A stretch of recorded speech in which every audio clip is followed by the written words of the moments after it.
Hello there and welcome to another one of our Lexical Lab 1 minute English videos.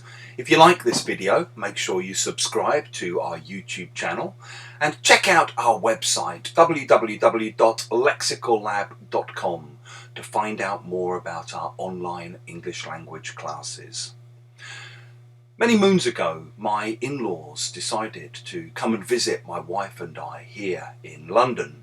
My in-laws are Chinese Indonesian and they live most of the time in Jakarta in Indonesia. And one day my father-in-law decided he wanted to go and see the sights. So he went off into central London and had a wander around. He went to see Buckingham Palace and Big Ben. He took a few selfies and eventually he found himself in Trafalgar Square. By this point he was feeling quite peckish, so he decided he'd like to try to get to Chinatown. Now, his geography of the city wasn't very good. It's not his home after all. And he didn't realise that Chinatown is actually about a 3-minute walk from Trafalgar Square.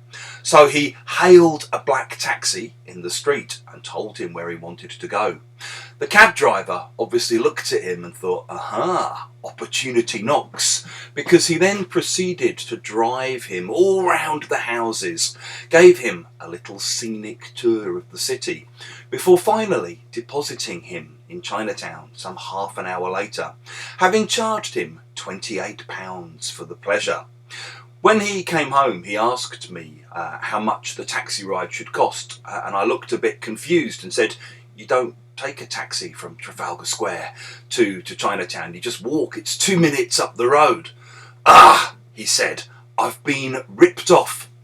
If you get ripped off, you get cheated because someone's overcharging you. The cab driver ripped my father-in-law off, and my father-in-law got ripped off. Tourists are often worried about getting ripped off, or they're worried that they're going to be ripped off. It's not just tourists that this happens to though. Consumers can be ripped off by companies overcharging them. The government can rip the whole country off.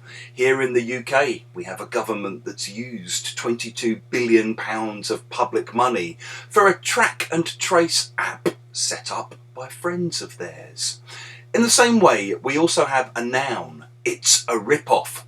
So you might say, £200 for this hat? What a rip-off. If you've enjoyed this video, make sure you click the like button. Share it with your friends, your colleagues, your students. And in the comments section below, we'd love to hear about times you've been ripped off or people who tried to rip you off but failed.